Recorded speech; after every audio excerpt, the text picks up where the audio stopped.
Bienvenidos a este encuentro con el pasado. Esto es Charla con la Historia. La Guerra del Chaco fue un acontecimiento que inició el 15 de junio de 1932 y culminó el 14 de junio de 1935. Dos días antes, el 12 de junio de ese año, se firma un protocolo de paz, pero no sería sino hasta el 21 de julio de 1938, en el cual se celebraría el Tratado Definitivo de Paz, Amistad y Límites.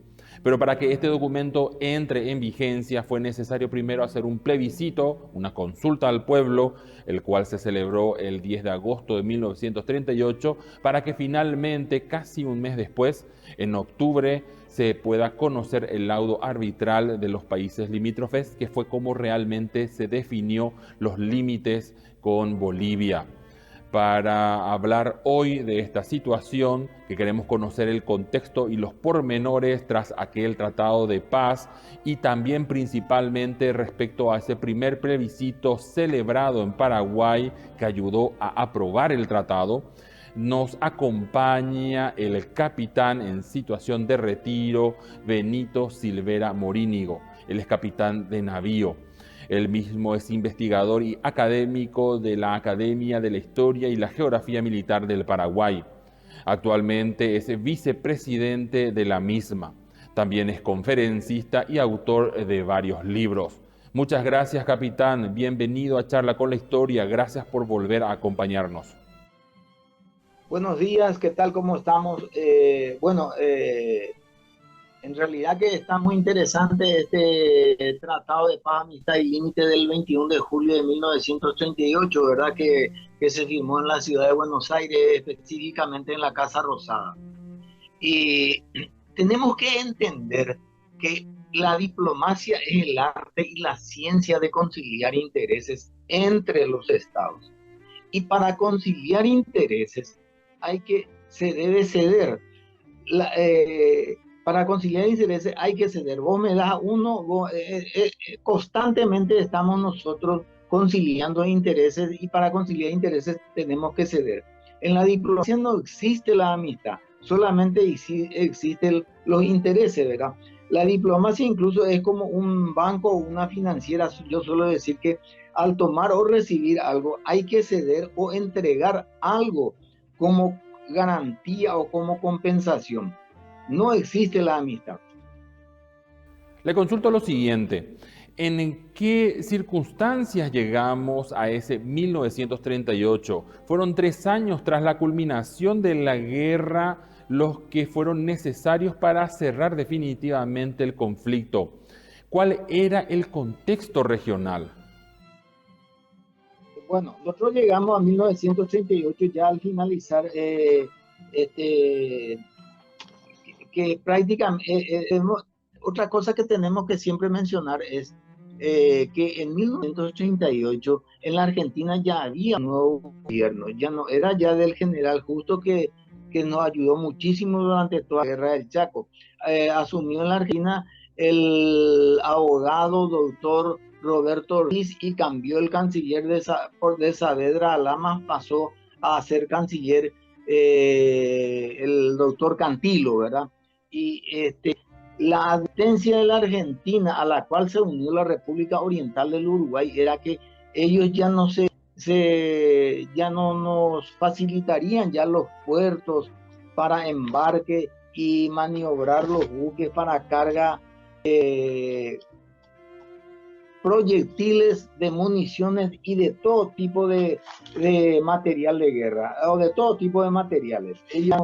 Ya eso fue una advertencia ya de que entonces ya prácticamente se dice vulgarmente la Argentina no soltó la mano a la cual se unió la República Oriental del Uruguay entonces ya no teníamos más prácticamente margen de maniobra para operar y trasladar mercadería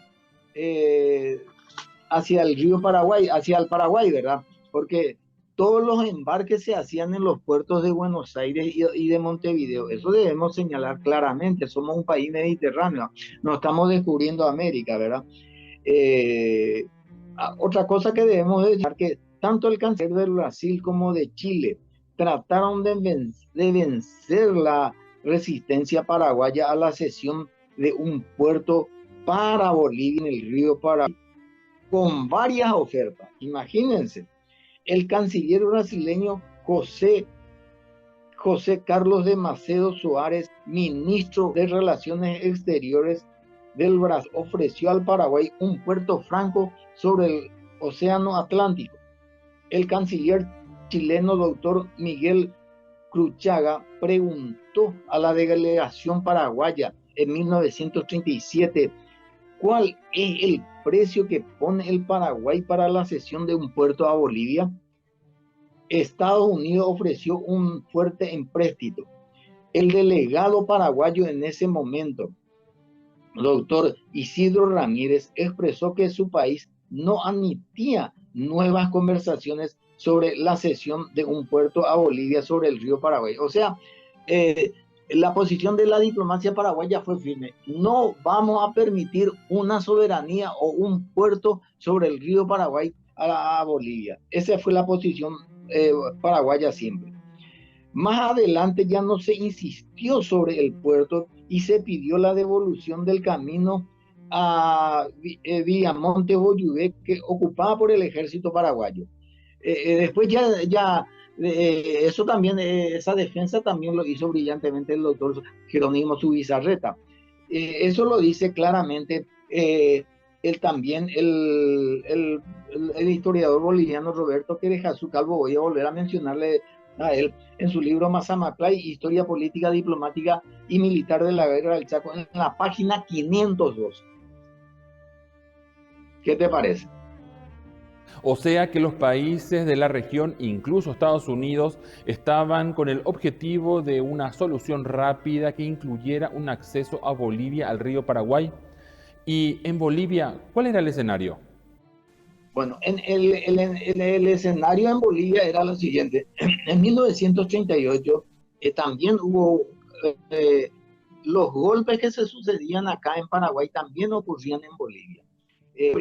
Al terminar la guerra hubo un golpe también en Bolivia, donde asume como presidente de la República el coronel David Toro, que su mandato va a correr paralelo al mandato del coronel Rafael Franco. Bueno, luego Toro es destituido o derrocado por su amigo el Germán Busch, y asume Germán Busch en julio de 1937. Y en ese sentido, Germán Busch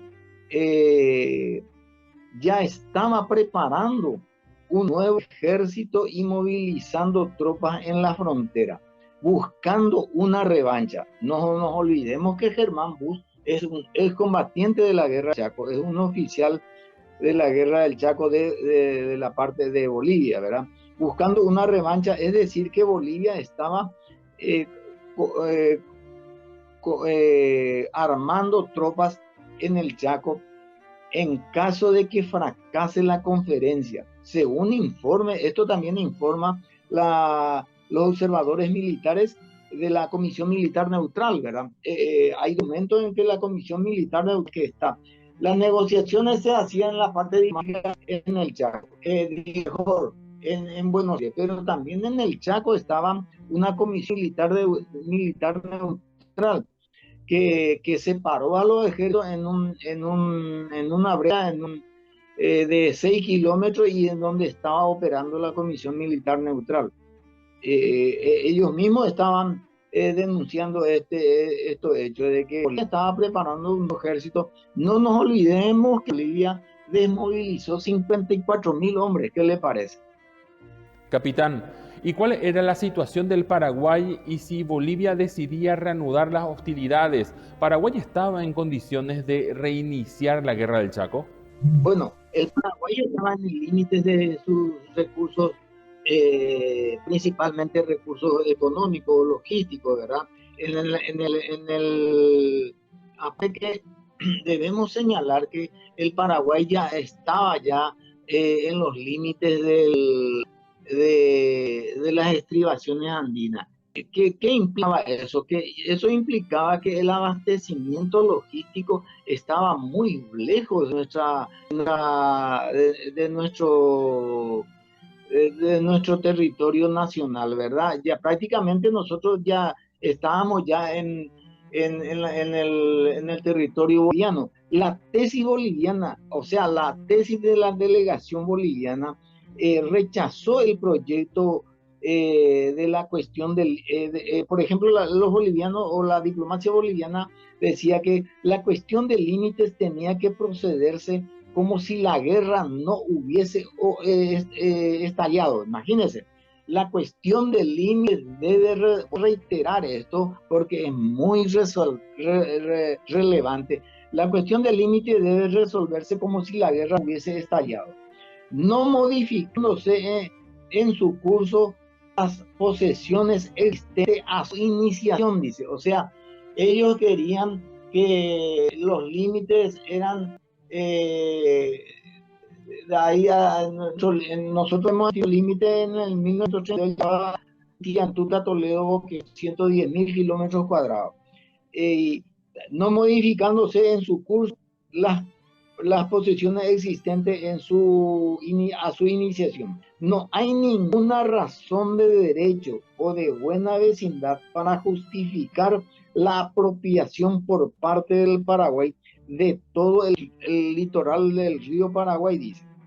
No hay ninguna razón que justifique la apropiación del río Paraguay en todo su curso y que resulte ello cercenado y desconocido para Bolivia su tradicional derecho de acceso amplio y libre sobre una arteria fluvial. O sea, ellos estaban apelando siempre de que no hay ningún derecho de que el Paraguay hablando bien y rápido, de que el Paraguay se apropie de todo el litoral del río Paraguay. Y esa era la tesis de las negociaciones bolivianas. Capitán, le pedimos nos aguarde un momento. Igual pedido se lo hacemos a nuestros televidentes. Volvemos tras una breve pausa. En minutos continuamos con este interesante análisis, contexto y pormenores tras el Tratado de Paz, Amistad y Límites con Bolivia. También hablaremos sobre el plebiscito que lo aprobó, el primero en la historia de nuestro país.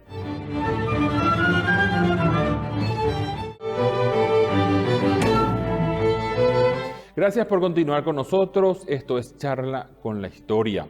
Hoy estamos hablando sobre el Tratado de Paz, Amistad y Límites con Bolivia, el contexto y los pormenores, y también queremos hablar sobre ese primer plebiscito en Paraguay. Nos acompaña el capitán de navío en situación de retiro, Benito Silvera Morínigo.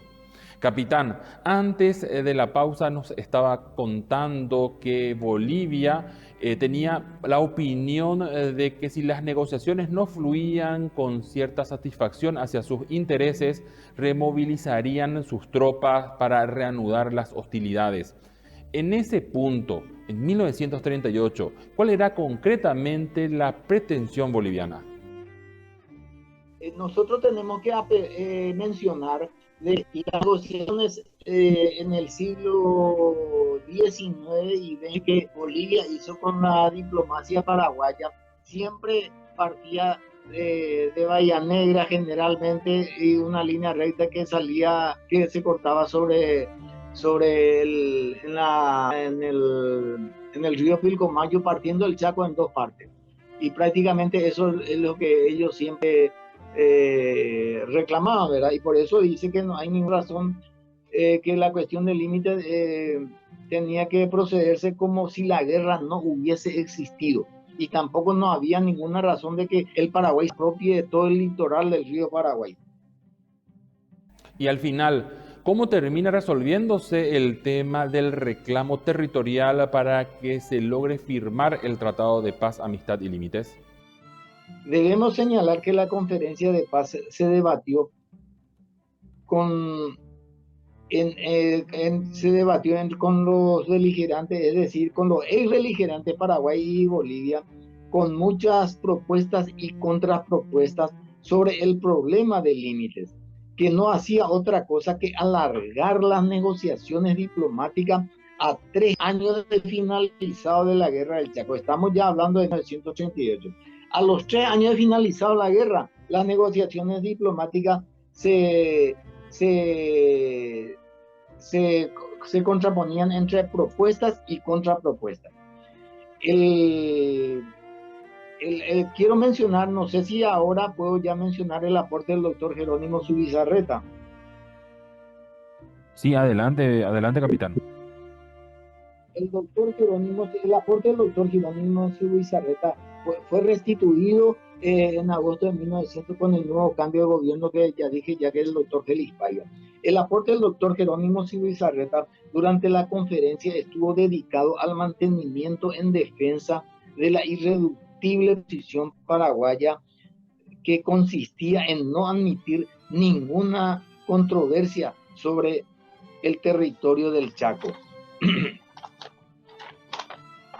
El doctor Zubizarreta libró una batalla con la diplomacia boliviana y con la Comisión de Neutrales, creado por la conferencia. Este había elaborado una propuesta de arbitraje que en lo esencial, salvo lo referente al laudo Hayes, no era otra cosa que la consabida pretensiones bolivianas. La diplomacia boliviana catalogó al doctor Jerónimo Zubizarreta como la personificación de la intransigencia. Esto lo dice nuevamente el historiador, el respetado historiador boliviano Roberto Querejazú Calvo en su libro Mazamaclay.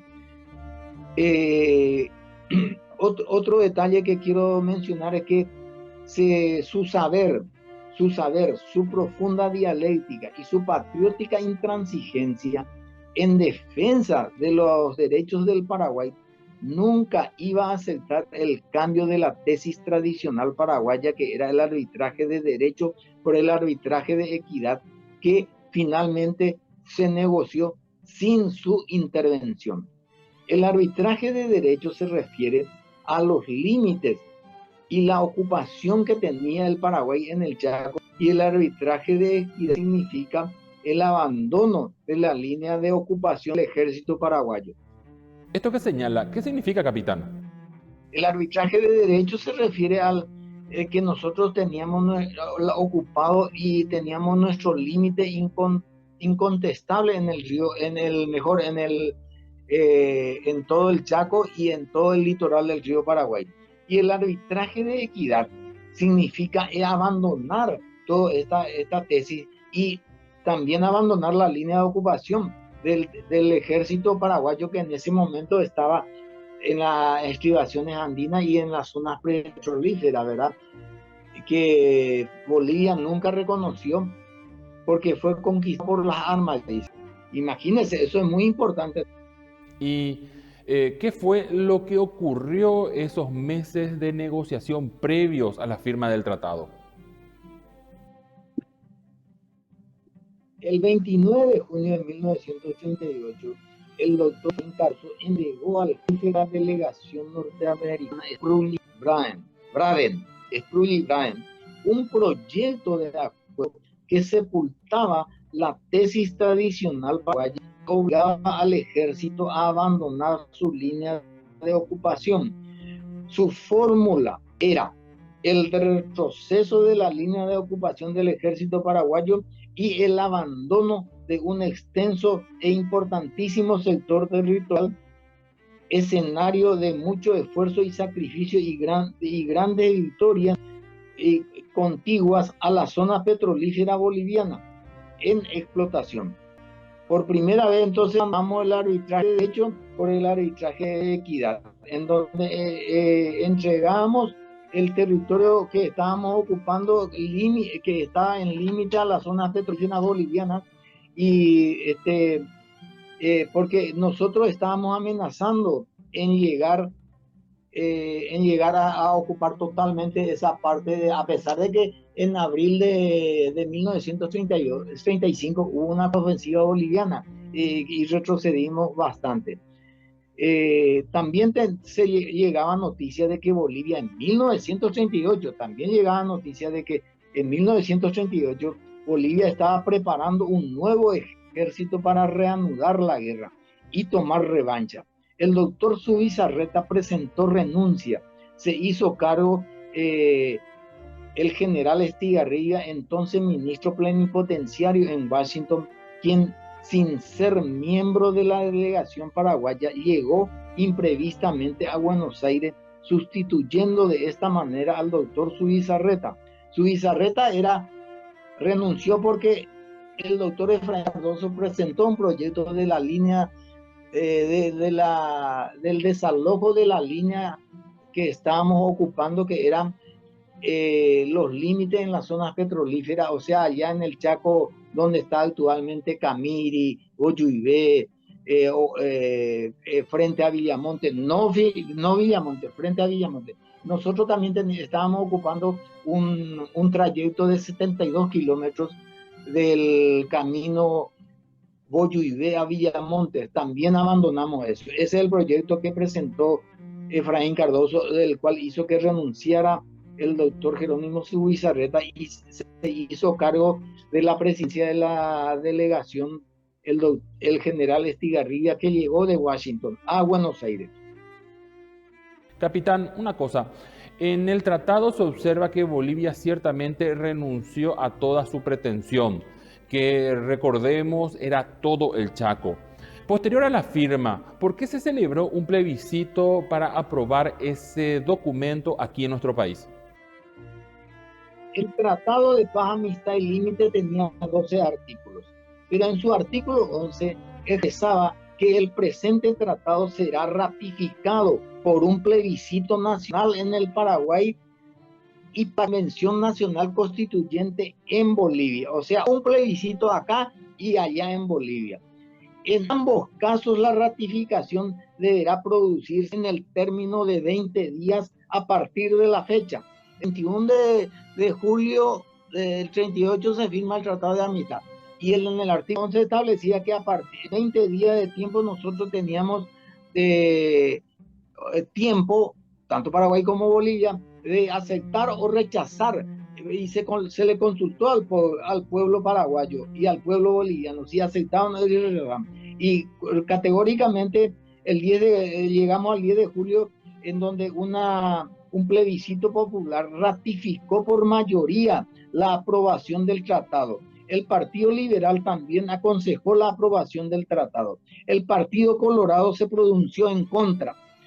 Eso debemos señalar. El episcopado paraguayo en una carta pastoral opinó que la Iglesia Católica debía votar por la aprobación del tratado. El general Estigarribia, en víspera del plebiscito, firmó la siguiente proclamación al pueblo paraguayo: compatriotas, con la misma resolución, con la misma fe inquebrantable en nuestros destinos, con los mismos sentimientos del más puro patriotismo, con los cuales os he convocado en 1932 a empuñar las armas, hoy os invito a depositar vuestro voto a favor del Tratado de Paz. El plebiscito se efectuó con una concurrencia de ciudadanos como no se recordaba en ningún acto cívico en el Paraguay.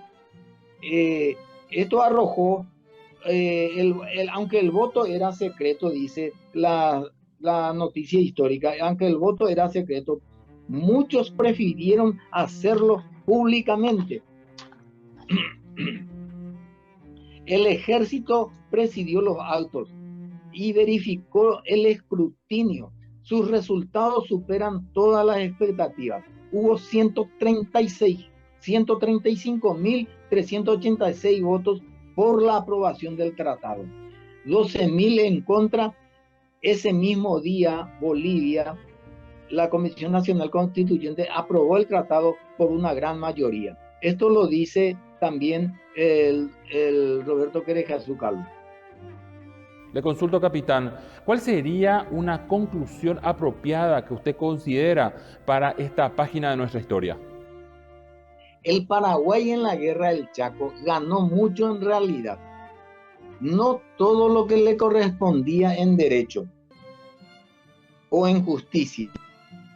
Por sobre todo, se consolidó un terreno que no habíamos ocupado antes de la guerra. Nuestros límites en el año 1932 llega a la línea Pitiantuta, Toledo, Boquerón. Eso debemos de reconocer y saber. Lo que desencadenó la firma del protocolo de la paz del Chaco fue la batalla de Ingavi, que hay que mencionar, del 3 al 8 de junio de 1935. Bolivia había sido desplazado del territorio que pretendía y del litoral sobre el río Paraguay, que era el fin de la guerra. Ojo, el fin de la guerra es tener un acceso de soberanía sobre el río Paraguay. La aceptación del fallo por parte del Paraguay significó la cesión de 33.000 kilómetros cuadrados. En 1932, Paraguay ocupaba, como dije, 110.700 kilómetros cuadrados. Pitiantuta, Toledo, Boquerón. Por el Tratado de Paz de 1938 se le reconoció, ojo, 136.225 kilómetros cuadrados. Cedido por el Tratado de Paz, 33.800 kilómetros cuadrados. Total de kilómetros de todo esto es de 280.818 kilómetros cuadrados. De estos 280.818 kilómetros cuadrados, el Paraguay se quedó con, o se le reconoció, 246.285 kilómetros cuadrados. Es decir, el 87,9% del territorio en disputa. Entonces no podemos decir que el Paraguay perdió en las negociaciones diplomáticas. Efraín Cardoso, en su libro, lógicamente que era negociador también, él dice que el Paraguay se quedó con la 3/4 parte del Chaco paraguayo. Lastimosamente llegamos al final del programa. Capitán, muchísimas gracias. Perfecto, un placer estar dialogando con ustedes sobre el tema de la charla de la historia. La historia finalmente es el diálogo sin fin entre el pasado y el presente, dice. Gracias también a usted por su preferencia. Los invitamos a continuar con la programación de Mega TV. De nuestra parte, hasta dentro de 7 días.